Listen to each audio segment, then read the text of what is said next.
Show Christ through lives.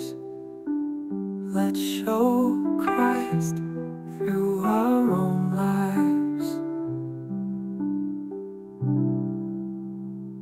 Good evening everyone. ప్రభునామంలో మీ అందరికీ నా వందనాలు తెలియజేస్తున్నాను. లైఫ్ ప్రిన్సిపల్స్, జీవిత సూత్రాలు, ఈ సిరీస్ని మీరు ఇష్టంగా జాయిన్ అయినందుకు మీ అందరికీ నా వందనాలు తెలియజేస్తున్నాను. సామెతల గ్రంథం మొదటి అధ్యాయంలో కొన్ని ప్రాముఖ్యమైన విషయాలు మనం చూసుకుంటూ వెళ్తున్నాము. అయితే అన్ని అధ్యాయాలు మనం ఇలా వెంటనే వచనం వెంబడి వచనం చూస్తామని నేను అనట్లేదు, కానీ అంశాల వారీగా కొన్ని సంగతులు ఈ 31 అధ్యాయాల్లో స్ప్రెడ్ అయిన విషయాల్ని మీ దృష్టి తీసుకొచ్చే ప్రయత్నం, నేను నేర్చుకోలేకపోయినవి, ఆలస్యంగా నేర్చుకోవాలని తెలుసుకున్నవి మీతో నేను పంచుకుంటున్నాను. ఇది ఎందుకు నేను చెప్తున్నానంటే, చాలా ఆలస్యం అవటం వల్ల చాలా నష్టపోయిన సందర్భాలు మనందరి జీవితంలో ఉన్నాయి. లాస్ట్ సెషన్లో కూడా మనం మాట్లాడుకున్నాం. కొన్ని ఇంపార్టెంట్ సూత్రాలు తీసుకోవాల్సినంత సీరియస్గా మనం తీసుకోలేనప్పుడు వాటి లోపం, వాటి వెలితి లైఫ్ అంతా మిగిలిపోతుంది. మొదటి అధ్యాయం 20 వచ్చింది. మొదటి అధ్యాయం 20 వచ్చింది. మనం లాస్ట్ సెషన్లో చూసాం, యెహోవా యందు భయభక్తులు కలిగి ఉండాలి, ఆ జ్ఞానం మనకు లభిస్తుందని చెబుతూ ఎక్కడి నుంచి ప్రారంభించాలి అంటే, చాలా ఆశ్చర్యంగా you begin at your home, నీ తల్లిదండ్రుల గురించి ప్రారంభించాలి, తర్వాత నీ స్నేహితుల ప్రభావం నుంచి నువ్వు తప్పించుకోవాలి అనే వార్నింగ్స్ మనం చూసాం. వాటి కొనసాగింపుగా ఒక చిత్రమైన డిస్క్రిప్షన్ మనం చూస్తున్నాం. ఇది నేను చాలాసార్లు సామెత గ్రంథం చదివాను, కానీ ఇది నా దృష్టిలో పడలేదు. నేను సరిగా ఇక్కడ ఆగి మనసు పెట్టి చదవలేదని నేను అంగీకరించాలి. I should confess. 20 వచనం, జ్ఞానము వీధుల్లో కేకలు వేయుచున్నది, సంత వీధుల్లో బిగ్గరగా పిలుచున్నది. జ్ఞానం పిలుస్తుందట. ఎక్కడి నుంచి పిలుస్తుంది అంటే, ఎక్కడ జన సందోహం ఉంటుందో అక్కడి నుంచి పిలుస్తుందట. అర్థం ఏంటంటే, కాలింగ్ ఎవ్రీవన్. తారతమ్యాలు ఏమీ లేవు, భేదమేమీ లేదు, అందరికి ఇన్విటేషన్, హూ ఎవర్. ఇక ఆర్థిక పరమైన లేకపోతే సామాజిక పరమైన మరి ఏ పదమైన వర్గ విభేదాలు లేవు, తరగతుల భేదాలు లేవు, స్థాయి భేదాలు లేవు. Wisdom is calling everyone. జ్ఞానం అందరినీ పిలుస్తుంది, అన్ని స్థాయిల వారిని పిలుస్తుంది అని చెప్పటానికి అలంకారికంగా రాయబడిన మాట. విజ్డమ్ పర్సానిఫైడ్ అంటారు. అంటే జ్ఞానాన్ని ఒక స్త్రీతో పోలుస్తున్నాడు.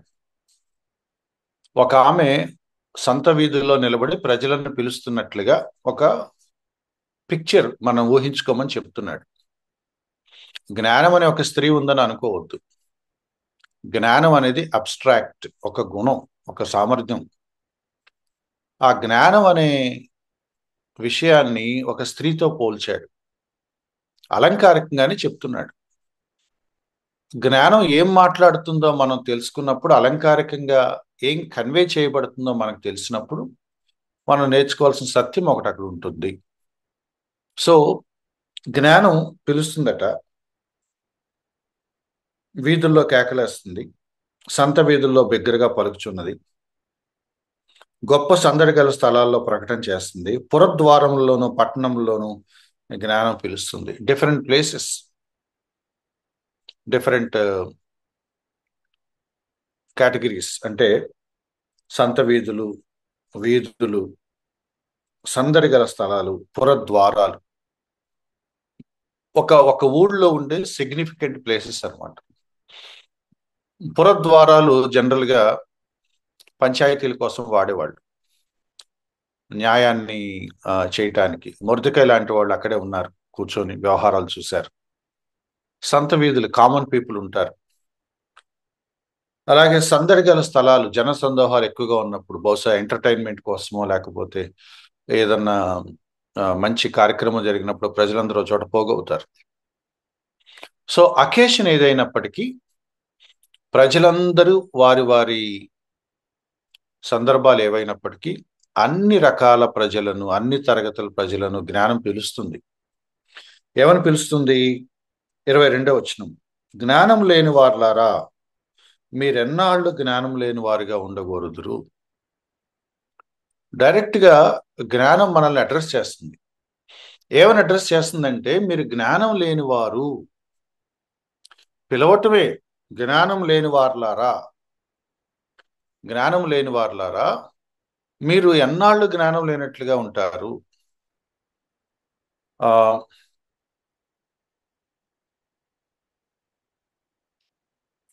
ఈ వైట్ బోర్డ్ నువ్వు ఆన్ చేసావు తమ్ముడు? లేదన్నా. Okay okay. జ్ఞానం లేని వారులారా మీరు ఎన్నాళ్ళు జ్ఞానం లేని వారుగా ఉండకూడదురు. అపహాసకులారా మీరెన్నాళ్ళు అపహాసకులుగా ఉండకూడదురు. బుద్ధిహీనులారా మీరెన్నాళ్ళు జ్ఞానంను సహించుకుందరు. ఇక్కడ ఒకేలాగా చెప్పబడిన 3 స్టేట్మెంట్స్ ఉన్నాయి. కానీ బైబిల్ పండితులు ఏమంటారంటే 3 రకాల ప్రజలు ఉన్నారు అని అంటారు. ఇంగ్లీష్లో సింపుల్ లేదా సింపుల్టన్, మాకర్స్, ఫూల్స్, వికెడ్, రకరకాల పదాలు ఉన్నాయి. ఒక సంగతి మీరు గుర్తుపెట్టుకోవాల్సింది ఏంటంటే ఇక్కడ 3 రకాల కేటగిరీస్ కనపడుతున్నాయి. ఇది కొంచెం మనల్ని ఆలోచింపజేయాల్సిన విషయం అన్నమాట. ఒకటి, జ్ఞానం లేనివారు, మీరు ఎన్నాళ్ళు జ్ఞానం లేనిగా ఉంటారు. 2, అపహాసకులు, ఎన్నాళ్ళు అపహాస్యం చేస్తూ ఆనందిస్తారు. 3, బుద్ధిహీనులు, ఎన్నాళ్ళు జ్ఞానాన్ని అసహించుకుంటారు. హౌ లాంగ్ అని జ్ఞానం అడుగుతుంది. అయితే ఎవరిని అడుగుతుంది అంటే 3 రకాల ప్రజలు అక్కడ కనపడుతున్నారు.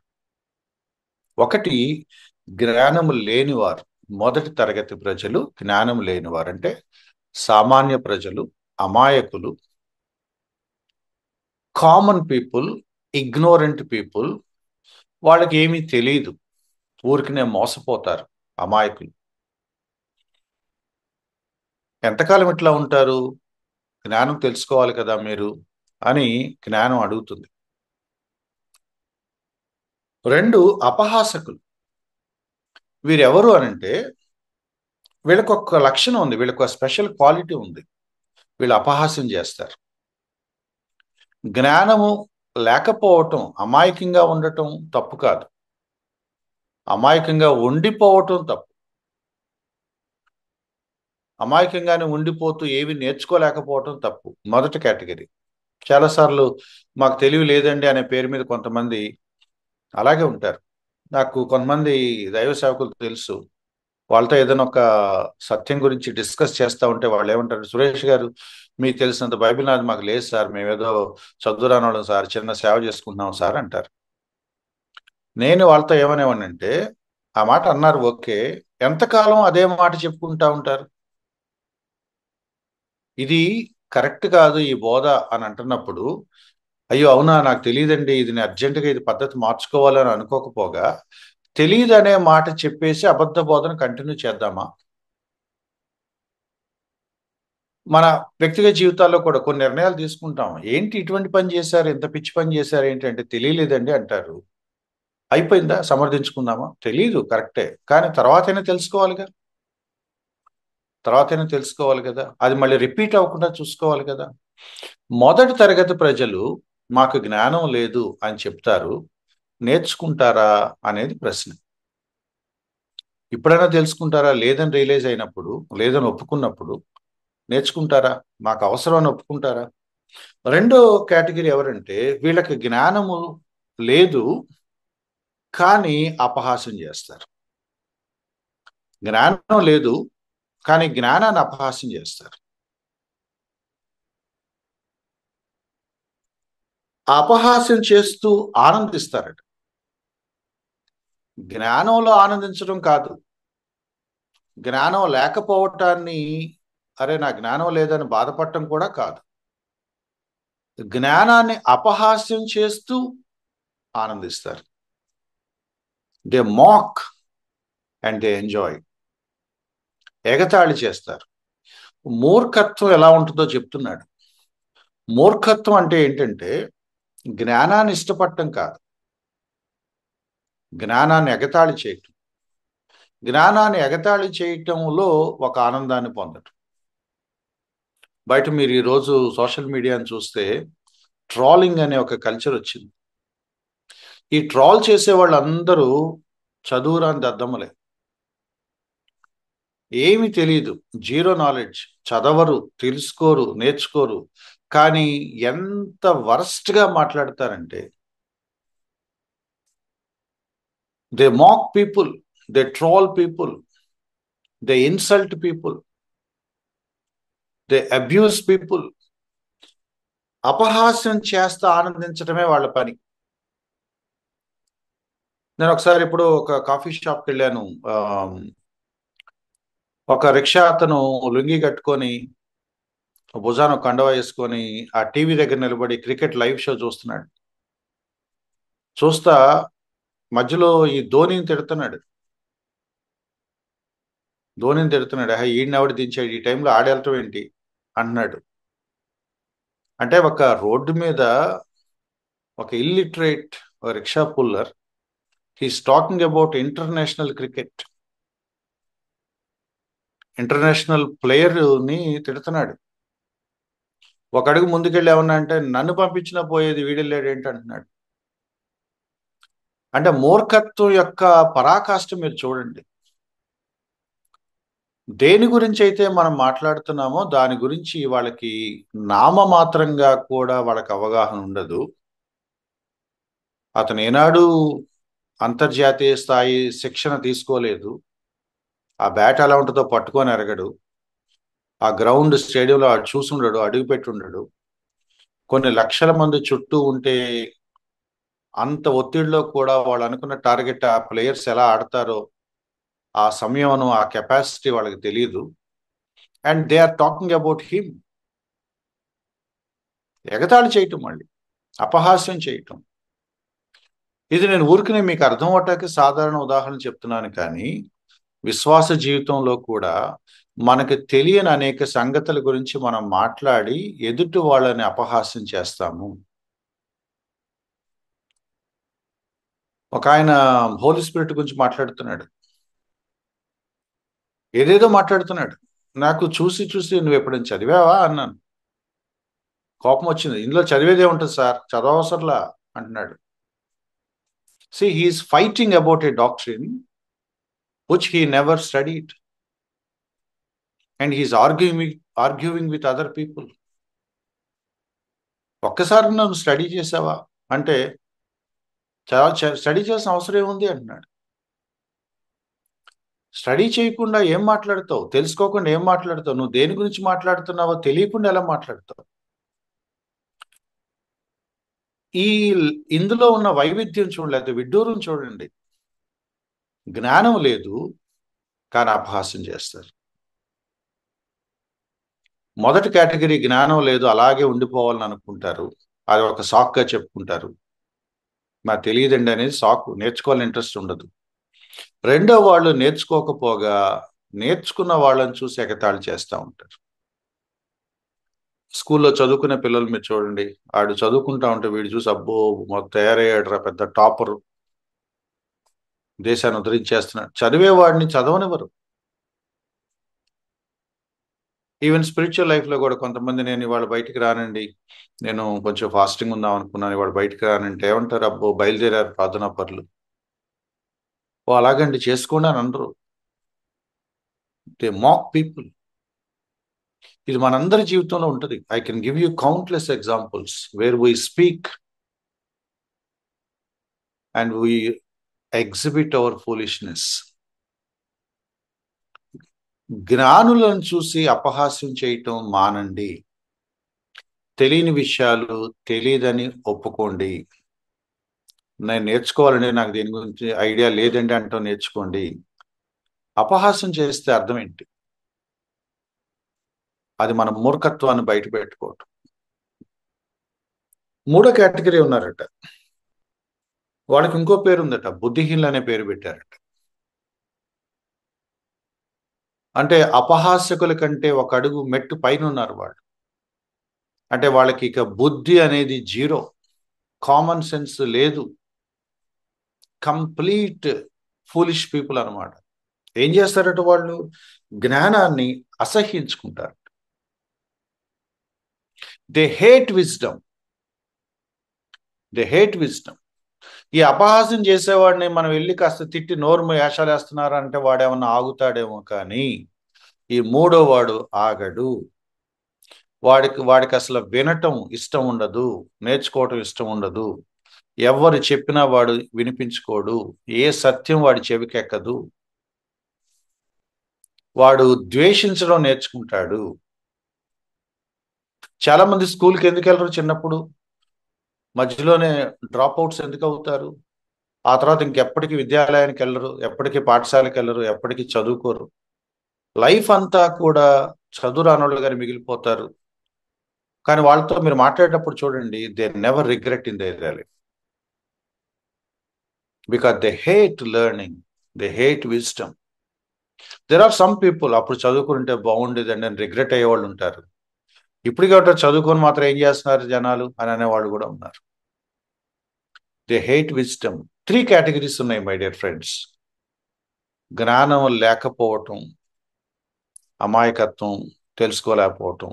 రెండో కేటగిరీ జ్ఞానం లేదు, మూర్ఖత్వం, అపహాస్యం చేయటం, ఎవరైనా జ్ఞానంగా కనపడితే వాళ్ళని ఎగతాళి చేయటం. అండ్ థర్డ్ కేటగిరీ జ్ఞానాన్ని ద్వేషించటం, జ్ఞానాన్ని ద్వేషించటం. వీళ్ళకి నేర్చుకోరు, వీళ్ళు అపహాస్యం చేయటం దాటి వెళ్ళిపోతారు, ద్వేషిస్తారు. ఫన్ కూడా కాదు వాళ్ళకి, హేట్రెడ్. మంచి వాళ్ళకి ఇష్టం ఉండదు, వినటం వాళ్ళకి ఇష్టం ఉండదు, నేర్చుకోవటం వాళ్ళకి ఇష్టం ఉండదు. మంచి చెబితే వాళ్ళకి కోపం వచ్చేస్తుంది. అంటే వాడికి తోచింది వాడు చేస్తాడంతే. ఒక పని ఇలా చేయొచ్చు కదా, ఇలా చేయకూడదు కదా అని ఒక నియమమే వాడికి గిట్టదు. ఊరిని మీకు అసైన్మెంట్ కోసం చెప్తున్నాను. ఏదైనా వనంలో పండు తినద్దు అన్నప్పుడు ఎందుకు తిన్నారు? ఎందుకు తిన్నారు? ఏ కేటగిరీలోకి వస్తారు వాళ్ళు? వాళ్ళిద్దరు ఆదాము అవ్వలు. తెలియక తిన్నారా? No, they hated their command. ఆ ఆజ్ఞ వాళ్ళకి నచ్చలేదు, ఆ ఆజ్ఞను వాళ్ళు త్రోసిపుచ్చారు, ఆ ఆజ్ఞను వాళ్ళు నిరాకరించారు. ఆయన అలాగే అంటాడు, మనం మాత్రం రుచి చూడాల్సిందే అని వాళ్ళిద్దరూ కంకణం కట్టుకున్నారు. కొంచెం ఆలోచిస్తే, లేకపోతే మిమ్మల్ని మీరు ఈ 3 కేటగిరీస్లో ఒకవేళ ఎక్కడ పెట్టుకోవాలి అని కనుక మీరు అనుకుంటే మీకు ఒకటే ఆప్షన్. మొదటి కేటగిరీలో ఉన్నాం ప్రభువా, మేము కొంచెం నేర్చుకోవాలనుకుంటున్నాము, మా జ్ఞానం లేదు, మేము జ్ఞానం లేని వాళ్ళము అని అక్కడ ఆగిపోవాలి మనం. అంతే, ఇక వేరే ఆప్షన్ లేదు మనకి. ఎప్పుడైతే మన జీవితంలో ఎదుటి వాళ్ళని తక్కువ చేసి మాట్లాడే ఒక అలవాటు వచ్చిందా, మనం చాలా దూరం వెళ్ళిపోయినట్లు లెక్క. అది ఇంకొక మలుపు తీసుకుందంటే వి స్టార్ట్ హేటింగ్ పీపుల్. జ్ఞానాన్ని ద్వేషిస్తాము, ఆటోమేటిక్గా మనుషులు అపహాస్యం చేస్తాము, ఇక దేన్నైనా ద్వేషిస్తాం. నేను ట్రోలింగ్ అనేది అందుకే గుర్తు చేశాను. అపహాస్యంతో, ఫన్తో, వ్యంగ్యంగా ఒక సెంటెన్స్ పెట్టడంలో ఒక శోధన ఉంది, వెటకారంగా ఒక కామెంట్ పెట్టడంలో ఒక శోధన ఉంది. అది మెల్లగా మెల్లగా విద్వేషానికి దారితీస్తుంది. They hate anything before them. ఇక వాళ్ళు వినరు. బయట మీరు మన చుట్టూ పరిస్థితుల్లో చూడండి, 2 ఎగ్జాంపుల్స్ చెప్తాను. తమ అభిమాన వ్యక్తి ఎంత ఘోరమైన తప్పు చేసినా కూడా వెనకేసుకొచ్చే ప్రజలు ఉన్నారు. ఏమనాలి దాన్ని? నీ బుద్ధి ఏమైంది? నీ ఇంగిత జ్ఞానం ఏమైంది? నీ కామన్ సెన్స్, లేకపోతే నీ సామాన్యమైన విచక్షణ ఏమైంది? నేను చాలాసార్లు యూట్యూబ్లో కొన్ని కామెంట్స్ చూస్తూ ఉంటాను.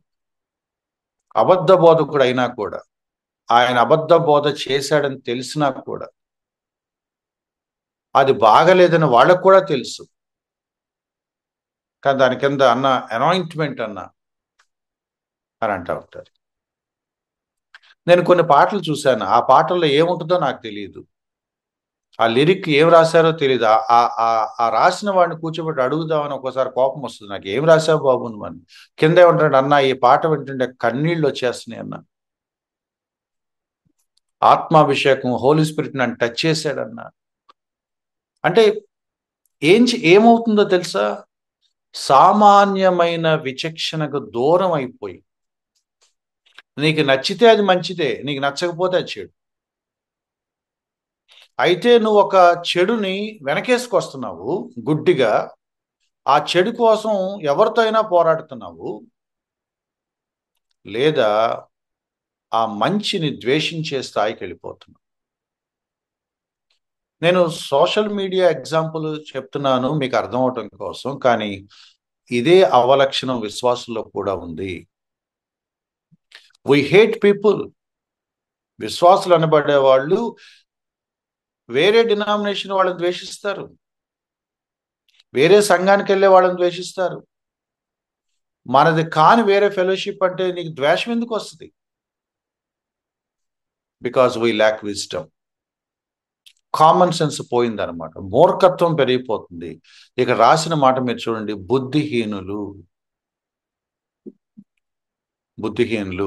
ఎందుకు ఇది నేను గట్టిగా మాట్లాడుతున్నానంటే, విశ్వాసుల్లో బుద్ధిహీనులు ఉంటారా అని అమాయకంగా అడగద్దు. ఎక్కడైనా ఉంటారు.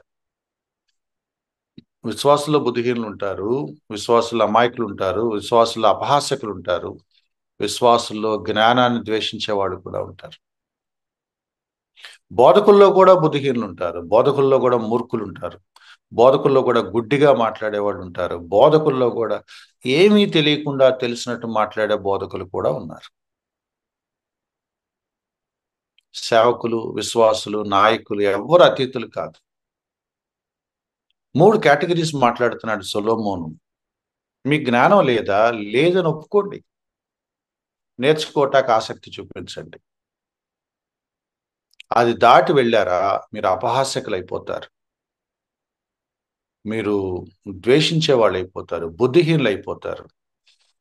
అత్యంత దారుణమైన సంగతి ఏంటంటే, ఎంత సెన్సిటివ్ విషయం మీరు ఆలోచించండి.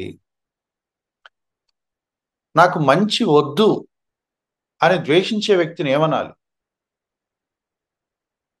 నాకు తెలివి వద్దు అని ద్వేషించే వ్యక్తిని ఏమనాలి?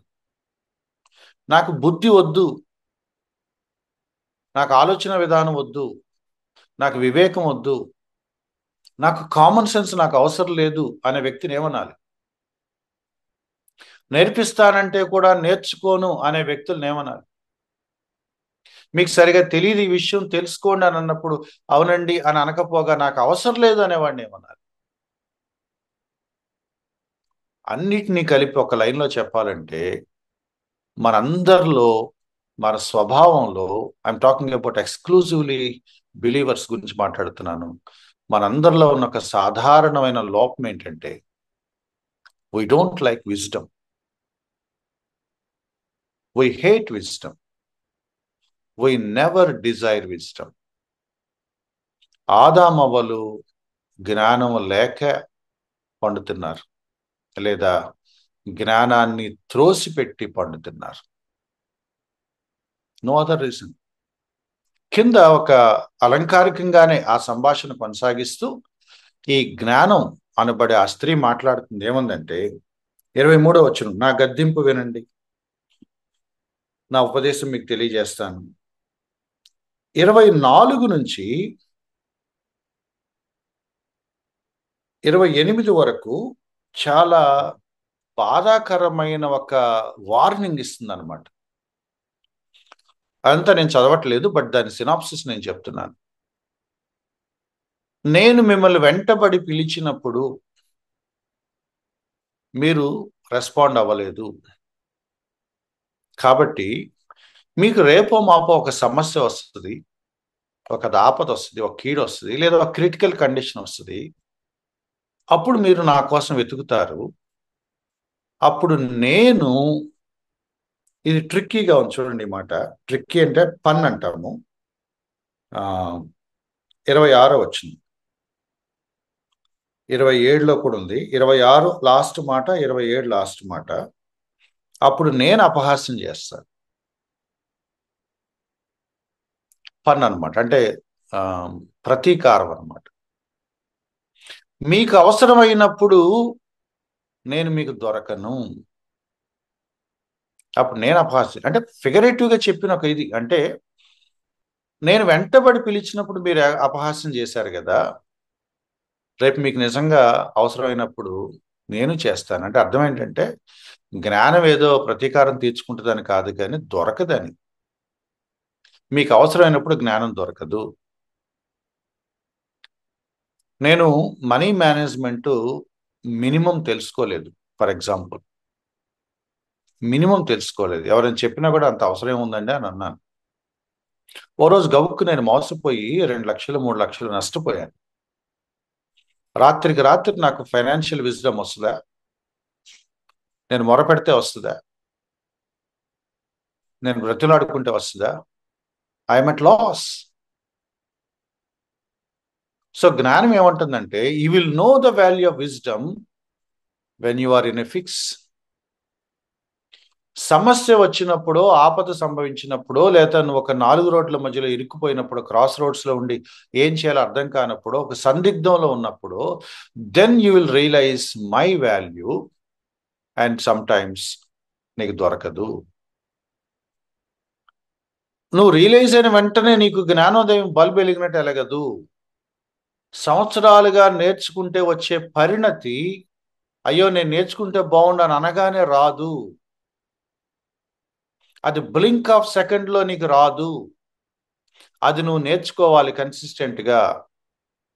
నిలకడగా నేర్చుకుంటా ఉంటే వచ్చే జ్ఞానము పరిణతి సమస్య రాగానే ప్రార్థన చేయగానే రాదు. విశ్వాసులకి చాలా సార్లు వచ్చిన ఒక చిన్న ఉంది, పెద్ద సమస్య, చాలా పెద్ద సమస్య ఏంటంటే, మనకు సమస్యలు వచ్చినప్పుడల్లా మనం ప్రార్థన చేస్తున్నాము, దేవుడు తన దయతో మనకి జవాబిస్తున్నాడు. ఆ సమస్య నుంచి మనం బయటపడినందుకు సంతోషపడుతున్నాం, కానీ అదే సమస్య మళ్ళీ వస్తే ఏంటి అనే ఒక పరిణతి మనం పెంచుకోవటం లేదు. లెసన్ నేర్చుకోవట్లేదు, విజ్డమ్ రావట్లేదు. సో మనకి ఒక మిస్టిక్ లైఫ్ అలవాటు అవుతుంది. ప్రాబ్లం వస్తే ప్రార్థన చేద్దాం, ప్రాబ్లం సాల్వ్ అయిపోద్ది, దేవుడు చూసుకుంటాడు, బాగానే ఉంది. కానీ విజ్డమ్ విచారకరం ఏంటో తెలుసా? సూపర్ స్పిరిచువల్గా అనిపించే ఒక డైలాగు, విజ్డమ్తో సంబంధం లేని ఒక డైలాగ్ ఏంటో తెలుసా? ప్రార్థన చేయండి. ఏం చెప్పాలి? నాకు తెలియదు. ఎందుకు? నాకు విజ్డమ్ లేదు. కాబట్టి నేనేం చేయగలను? ప్రార్థన చేయండి అంటాను. తప్పేం కాదు, మంచి మాటే. బట్ నేను నేర్చుకోలేదు, నీకు ఉపయోగపడలేదు. నా ఇగ్నోరెన్స్లోంచి నేను నీకు సలహా ఇవ్వలేను, కాబట్టి all I can advise you is to pray. బానే ఉంది, కానీ I'm ashamed of my ignorance. నా నేర్చుకోలేని తనం నీకు ఉపయోగపడలేకపోయాను, కాబట్టి మరి ఏం సలహా ఇవ్వగలను నేను? కాబట్టి I resort to spiritual statements. అనుభవం, పరిణతి, లోతైన అవగాహన, విషయ పరిశీలన, సునిశ్చితమైన దృష్టి, ఇన్సైట్ అంటాం. బాబు ఇలా చెయ్యొద్దు, అది అది అలా కాదు, ఇలా చెయ్యి అని జ్ఞానంతో చెప్పినప్పుడు ఎదుటి వాళ్ళకి అది ఉపయోగపడుతుంది. ప్రాబ్లం ఏంటంటే, నేను ప్రార్థన చేసినప్పుడు నాకు జవాబు వస్తుంది, కానీ నా పరిణతి పెరగట్లేదు, నా అవగాహన పెరగట్లేదు, నా లోతు పెరగట్లేదు, నా ఆధ్యాత్మిక దృష్టి పెరగట్లేదు. సమస్యలు వెళ్ళిపోతూనే వస్తున్నాయి, వెళ్ళిపోతున్నాయి. దేవుడు సహాయం చేస్తున్నాడు. గాడ్ ఈజ్ ఫెయిత్ఫుల్, అందులో ఎటువంటి సందేహం లేదు. But I'm not learning anything. నేను నేర్చుకోవట్లేదు. నేను వెనక్కి తిరిగి చూసుకున్నాక, ఇన్ని సంవత్సరాలు వెనక్కి తిరిగి చూసుకున్నాక నా లైఫ్లో ఏం కనపడిందంటే, దేవుడు తన అపారమైన కృప చేత నా ప్రార్థన అన్నిటికీ జవాబిచ్చి సమస్యల నుంచి నన్ను కాపాడుతున్నాడు కానీ ఐ హ్యావెంట్ లెర్న్డ్ ఎనీథింగ్. ఎవ్వరికీ నేను ప్రాక్టికల్గా ఉపయోగపడలేను. ఏం చేయాలి తెలీదు. అలా వద్దు, ఇలా చెయ్యి అనగలిగే ఒక చిన్న అనుభవంతో కూడిన సలహా ఇవ్వలేని ఒక దుస్థితిలో క్రైస్తవులు ఉన్నారు. ఏం చేయాలి ఇప్పుడు? ఏమో, ఎవరికీ తెలియదు. We need practical wisdom. సమస్య వచ్చినప్పుడు, సమస్యలు ఇరుక్కుపోయినప్పుడు నా సమస్య తీర్చమని మనం అడుగుతున్నాం, కానీ ఆ సమస్యను ఎదుర్కోవటానికి కావాల్సిన జ్ఞానం ముందుగానే సంపాదించుకుందామని మనం అడగటం మనకి తెలియలేదు. సమస్య మధ్యలో కూరుకుపోయినప్పుడు అడిగితే దేవుడు అద్భుత రీతిలో ఆన్సర్ ఇస్తున్నాడు, కానీ జవాబు వచ్చింది కానీ విజ్డమ్ రాలేదు. గట్టెక్కేశాను, నేను గట్టెక్కేశాను, కానీ ఈత నేర్చుకోలేదు. రేపు మళ్ళీ కాలు జారి మళ్ళీ ఆ గోతులో పడితే మళ్ళీ దేవుడు దయదలిసి పైకి లేపటమే, కానీ అటు వెళ్ళకూడదు కదా. అక్కడ జాగ్రత్తగా నడవాలి కదా. అక్కడ పడకుండా ఉండాలి, జాగ్రత్తలు తీసుకోవాలి కదా. ఒరే బాబు అటు వెళ్ళొద్దు, అక్కడ ప్రాబ్లం ఉంది, నేను లాస్ట్ టైం సఫర్ అయ్యాను, కాబట్టి you don't go that side అని అనే ఒక జ్ఞానం కావాలి కదా. పాత నిబంధనలో మనకు ఒక పదం కనపడుతుంది, దీర్ఘదర్శి, మార్గదర్శి. దూరం ఆలోచించి, దూరాన్ని చూసి ముందుగానే విషయాన్ని పసిగట్టి వార్న్ చేసేవాళ్ళు. ఇన్సైట్ అంటాం. అంతర్దృష్టి అంటే విషయాన్ని పైన అర్థం చేసుకోకుండా లోపలికి వెళ్ళి అర్థం చేసుకునే జ్ఞానం. ఇక ఇతను ఇలా అంటున్నాడు కానీ పైకి అతని ప్రాబ్లం అది కాదు, అతను లోపల వేరే దాని గురించి బాధపడుతున్నాడని గెస్ చేయగలిగే సునిశ్చితమైన అవగాహన మనకు లేకపోతే ఎట్లా? How can we help people? How can we lead people? జ్ఞానం కలిగిన వ్యక్తి ఉంటే ఆయన నన్ను నడిపిస్తాడు. నేను కొంచెం నేర్చుకుంటే నేను వేరే వాళ్ళకి ఉపయోగపడతాను. లేదా నేను ఇదిగో ఈ అన్నను కలుద్దామని వాళ్ళ దగ్గర తీసుకెళ్తాను. అందరూ ప్రార్థనా పరులైతే ఎట్లా? అందరూ గట్టెక్కేస్తున్నారు బ్రదర్స్, బట్ ఎవ్వరూ ఏమి నేర్చుకోవట్లేదు. కానీ జీవితంలో ఏదైనా ఒక క్రిటికల్ కండిషన్ వచ్చినప్పుడు మనం ఎవరి దగ్గరికి వెళ్ళి నిలబడుతున్నాం తెలుసా? దేవుని ఎరగని అవిశ్వాసుల దగ్గరికి నిలబడి వాళ్ళ విజ్డమ్ మీద ఆధారపడి నిర్ణయాలు తీసుకునే దుస్థితికి వస్తుంది. ఎందుకంటే జీరో నాలెడ్జ్. బయట కొన్ని పదాలు వినపడుతున్నాయి, zero knowledge, half knowledge, little knowledge, false knowledge, confused knowledge. మనకి ఏమీ తెలియదు, అరాకొరా తెలుసు, సగమే తెలుసు, దేని మీద స్పష్టత ఉండదు, అది నిజమో కాదో కూడా మనకు తెలియదు. ఆఖరికి ఒక వాట్సాప్ పోస్ట్ రైటా రాంగా కూడా చూడకుండా షేర్ చేసుకునే ఒక గ్రుడ్డితనంలో మనం ఉన్నాం. 10 సంవత్సరాల కిందట ఒక పోస్ట్ ఇప్పటికీ వైరల్ అవుతానే ఉంది. ఎన్నిసార్లు వస్తుందిరా ఇది అని కూడా మనం అనుకోవట్లా, దాన్ని మళ్ళీ మళ్ళీ షేర్ చేస్తూనే ఉన్నాం. What has happen to our brains? మన బుర్రలు పని చేయట్లేదా? ఈ రాత్రి 200 మంది మిషనరీలు చంపేస్తున్నారు, ఈ నైట్ ఊచకోతకు వస్తున్నారు, ప్రార్థన చేయండి అనేది 10 సంవత్సరాలుగా వెళ్తానే ఉంది, మనం షేర్ చేస్తూనే ఉన్నాం. ఈ రాత్రి చంపేస్తున్నారని ఎవడు చెప్పాడు? వాడికి ఎలా తెలిసింది? ఎక్కడి నుంచి ఇన్ఫర్మేషన్ వచ్చింది? వాడు పెద్ద సిబిసిఐడి, దాన్ని మనం భుజాన్ని వేసుకొని సంవత్సరాలు షేర్ చేసేస్తూ ఉంటాం. What has happen to our brains? జ్ఞానం అడుగుతుంది. జ్ఞానం లేని వారులారా, ఎంతకాలం మీరు జ్ఞానం లేకుండా ఉంటారు? ఎంతకాలం అపహాసకులుగా ఉంటారు? ఎంతకాలం ద్వేషిస్తారు? సో డైరెక్ట్గా జ్ఞానం ఏముంటుందో తెలుసా? రేపు మీకు ఏదైనా ప్రాబ్లం వచ్చినప్పుడు మీరు నాకు మొరపెడతారు, నేను మీకు జవాబు ఇవ్వను. ఇప్పుడు నువ్వు ఇరుక్కున్నావు కాబట్టి నువ్వు అడుగుతున్నావు, కానీ సమస్య పెద్దదైంది కాబట్టి నువ్వు అడుగుతున్నావు, కానీ యాక్చువల్గా నీకు ఎప్పుడు జ్ఞానం మీద కానీ, అవగాహన మీద కానీ, తెలివి మీద కానీ నీకు ఇంట్రెస్ట్ ఎప్పుడు లేదు. ఇప్పుడు కూడా సమస్య తీరిపోయాక మళ్ళీ నువ్వు నా వైపు ఎప్పుడు చూడవు. You never desired for wisdom. మనందరి ప్రాబ్లం ఇదే మై డియర్ ఫ్రెండ్స్. మనం ఎప్పుడు జ్ఞానాన్ని కోరుకోలేదు. సమస్య తీరిపోయాక దేవా నీకు స్తోత్రం అంటాం, కానీ నాకు విజ్డమ్ కావాలి ప్రభు అని మనం అడగట్లేదు.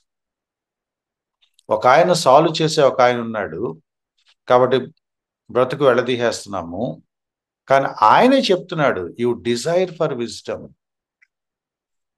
ఆయనే చెప్తున్నాడు మీరు అడిగినప్పుడల్లా నేను సహాయం చేస్తాను, కానీ గుర్తుపెట్టుకోండి, మీరు జ్ఞానం కోరుకోండి. మీరు ఎదగాలని కోరుకుంటున్నాను, మీరు పరిణతి చెందాలని కోరుకుంటున్నాను. నా పోలికలో చేయబడిన ప్రజలు చాలా వివేకవంతంగా అనుదినం అడుగులేస్తూ ప్రవర్తిస్తూ ఉంటే దేవుడు సంతోషించాలని చూస్తున్నాడు. But we hate wisdom. ఆ మాట ఎక్కడుంది? 28వ వచనం. వారు మొరపెట్టుదురు గాని నేను ప్రత్యుత్తరం ఇయ్యకుందును, శ్రద్ధగా వెతుకుతారు గాని నేను కనపడను.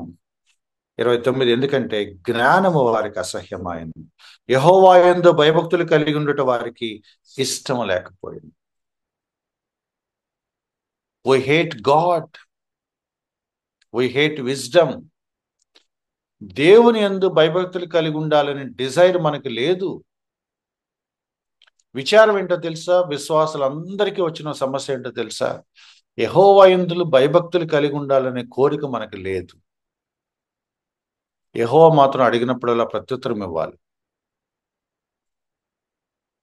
న్యూ ఇయర్ ప్రామిస్లో వస్తున్నాయి, నా కుమారుడా యెహోవా యందు భయభక్తులు కలిగి ఉండని ఎప్పుడైనా మీ కార్డు వస్తుందా? జ్ఞానం పిలుస్తుందరా అని ఎప్పుడైనా వస్తుందా? జ్ఞానం లేని వాళ్ళు ఎంతకాలం జ్ఞానం లేనిగా ఉంటారని కార్డు ఎప్పుడైనా మీరు తీసుకున్నారా? ఎందుకంటే రాసేవాళ్ళు కూడా రాయరు కాబట్టి. We need God, we need wisdom. ప్రారంభంలో మాట్లాడుకున్నాం, జ్ఞానాన్ని భక్తిని వేరు చేయొద్దు. యెహోవా యందు భయభక్తుల్ని జ్ఞానాన్ని విడదీయొద్దు. ఇది ఉంటే అది ఉంటుంది, అది ఉంటే ఇది ఉంటుంది, రావాలి, కలిసే ఉండాలి. యెహోవా యందు భయభక్తులు ఉన్నవాడు జ్ఞానాన్ని కోరుకోకపోతే ఏమనాలి? నీ భక్తి నీకు మూఢభక్తిలాగా తయారవుతుంటే ఏమనాలి? దేవుని యందు నీ జ్ఞానం నిన్ను మూర్ఖపు ధోరణిలోకి తీసుకెళ్తా ఉంటే ఏమనాలి? వాళ్ళు రియలైజ్ అవ్వట్లేదు, వాళ్ళు జ్ఞానాన్ని ద్వేషిస్తున్నారు. కాబట్టి 31లో జ్ఞానం అంటుంది, వారు తమ ప్రవర్తనకు తగిన ఫలం అనుభవించెదరు. మనం చాలాసార్లు మన లైఫ్లో దెబ్బలు తగిలినాయే, వాటి కారణం ఏంటో తెలుసా?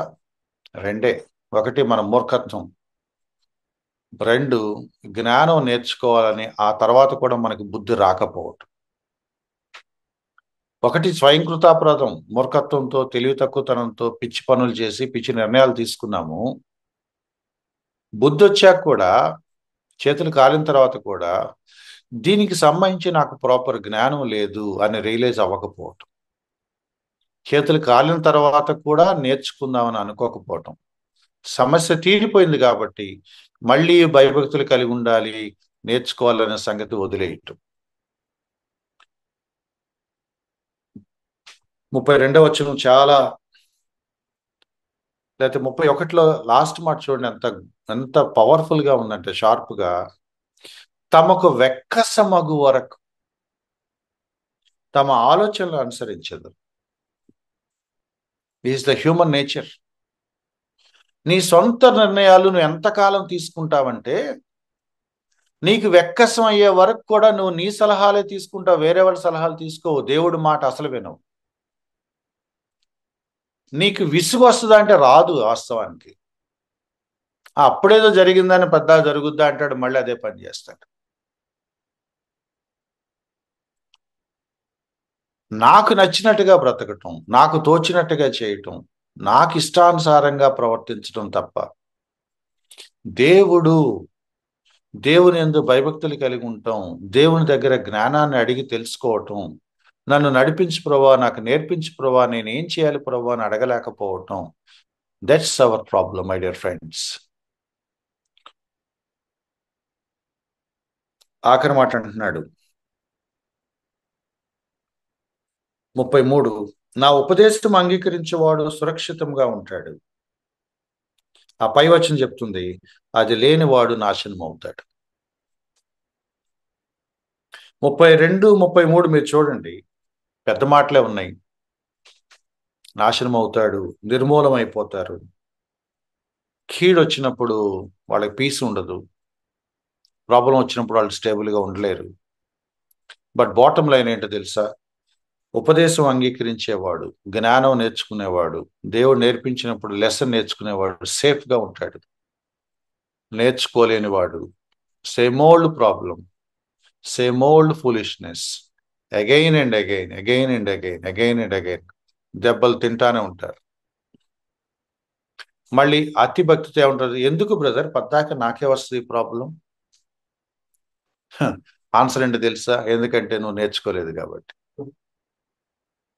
3వ తరగతి పాస్ అవ్వకుండా 4వ తరగతి వెళ్ళలేం బ్రదర్,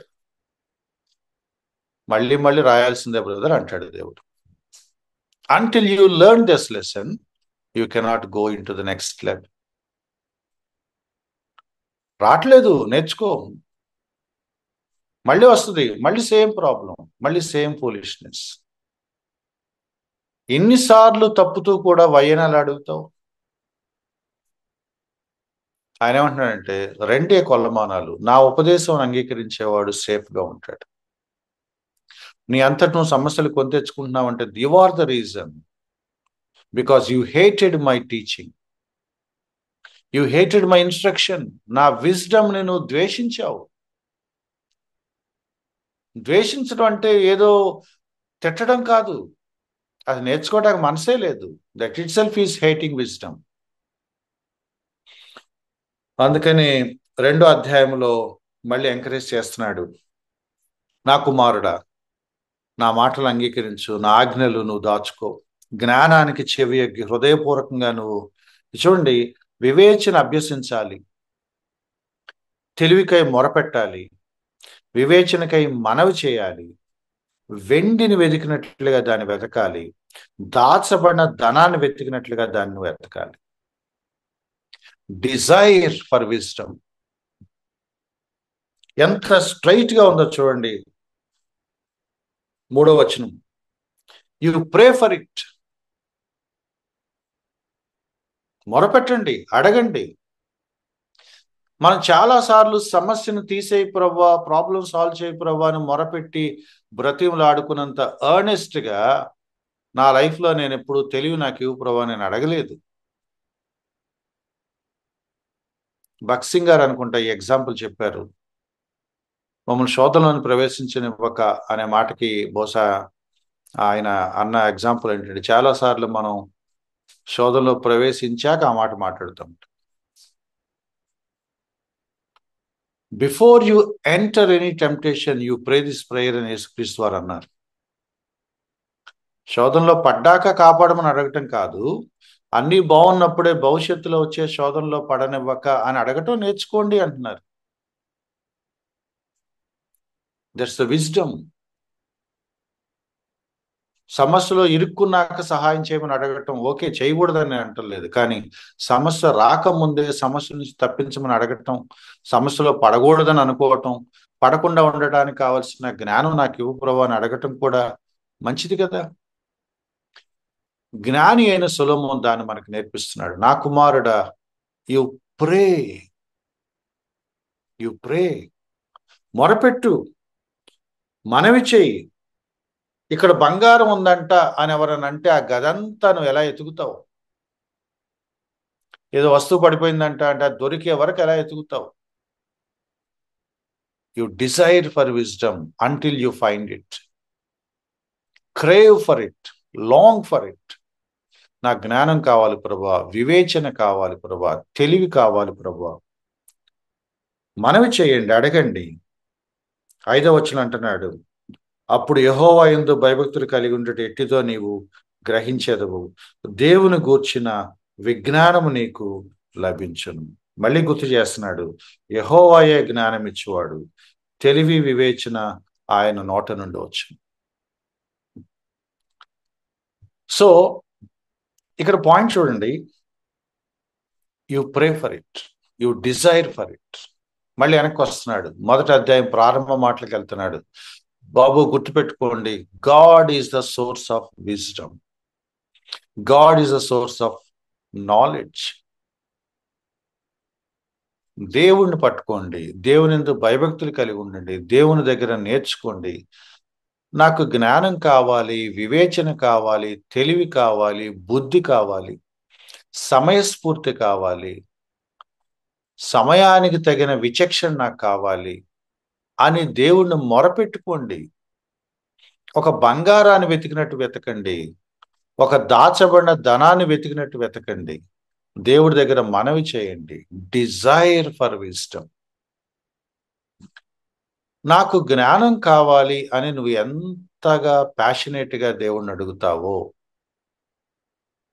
అది దట్ మ్యాటర్స్ మోస్ట్. నాకు తెలిసి అయితే నా మెమరీ ఉన్నంత వరకు, నేను గతంలో కూడా చెప్పాను, these are all my confessions, these are all my confessions. నేను వెనక్కి తిరిగి చూసుకుంటే అనేక అనేక అంశాల విషయంలో నేను చాలా ఆసక్తిగా ప్రార్థించాను కానీ బట్ నెవర్ దిస్ టాపిక్. నేను లేటుగా తెలుసుకున్న సత్యాలు ఇదొకటి. జ్ఞానం కోసం ప్యాషనేట్గా అడగటం, జ్ఞానం కోసం ఆసక్తిగా అడగటం. I need wisdom. ఈ జ్ఞానం లేకపోతే నాకు అనుదిన జీవితం కష్టమైపోద్ది ప్రభా, ఎలా ఎలా అనే ఒక భయం కూడా నాకు కలగలేదు. కాబట్టి నేర్చుకోకుండానే, పరిణతి లేకుండానే, విచక్షణ లేకుండానే, తెలివి లేకుండానే, బుద్ధి లేకుండానే 50 సంవత్సరాలు గడిచిపోయాయి.